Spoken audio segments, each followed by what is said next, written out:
दोस्तों, सोनू बस से पटना से बहेरी जा रहा था। उसने ऑनलाइन सीट बुक की थी, लेकिन जब वो बस में चढ़ा तो वो पाता है कि उसकी सीट पर पहले से ही कोई और बैठा है। फिर उसने कंडक्टर से शिकायत की, जिसके बाद कंडक्टर लास्ट वाली सीट पे बैठने के लिए सोनू को कहता है। जब सोनू पीछे जाता है तो वो खुश हो जाता है, क्योंकि वो पाता है कि पीछे एक खिड़की के पास सीट मिल गई है उसे, और वो आराम से अब सफ़र का मज़ा ले सकता है। देखने में बस पुरानी और जर्जर थी और सीटें असुविधाजनक थी।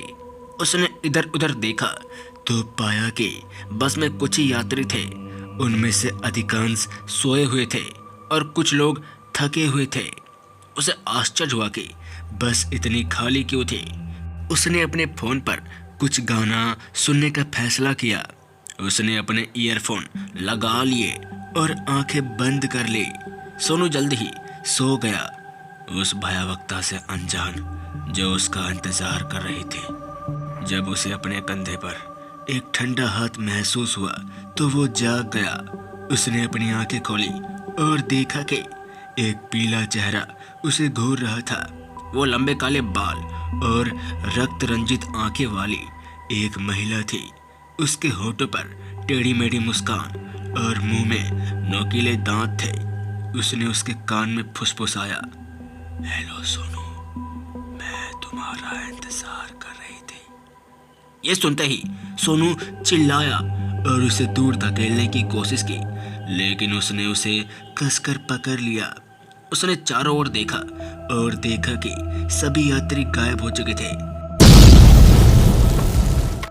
ये देखकर सोनू काफी डर गया। बस में अब अंधेरा और सन्नाटा था। उसे एहसास हुआ कि वो एक बुरे सपने में शायद फंस गया है, लेकिन ये सच्चाई थी।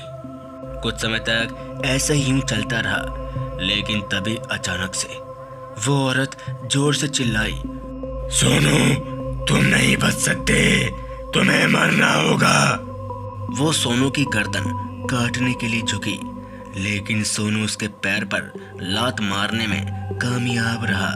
वो खुद को उसकी पकड़ से छुड़ाकर बस के सामने की ओर भागा। उसने देखा कि वहां ड्राइवर भी नहीं था, लेकिन बस एक सुनसान सड़क पर फिर भी तेजी से चल रही थी। वो घबरा गया और बाहर निकलने का रास्ता ढूंढने लगा। तभी उसकी नज़र दरवाजे के बगल में हथौड़े पर पड़ती है। उसने फिर हथौड़ा ले लिया और शीशे को एक ही वार में तोड़ दिया, जिसके बाद वो अपनी जान जोखिम में डालकर बस से कूद गया। वो जमीन पर गिरा और लुढ़क गया। सोनू के पूरे शरीर में दर्द महसूस हुआ, लेकिन वो जीवित था। उसने बस की ओर देखा तो पाया कि वो बस एक पेड़ से टकरा गई है।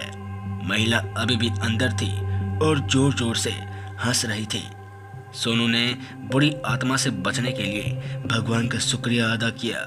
शुक्रिया अदा करने के बाद ही वो वहीं बेहोश हो गया, लेकिन फिर जब उसकी आंख खुली तो वो वहीं पड़ा हुआ था और आसपास लोग खड़े होकर उसे घूरे जा रहे थे।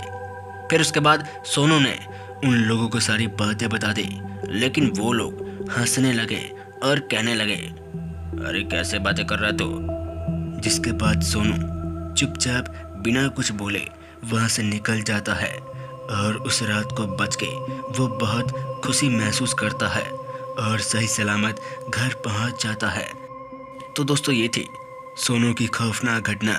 मिलते हैं ऐसी घटना के साथ, तब तक के लिए जय हिंद, जय भारत, जय श्री राम। और हाँ दोस्तों, आप अपनी कहानी हमारे साथ शेयर भी कर सकते हैं, तो शेयर किया कीजिए।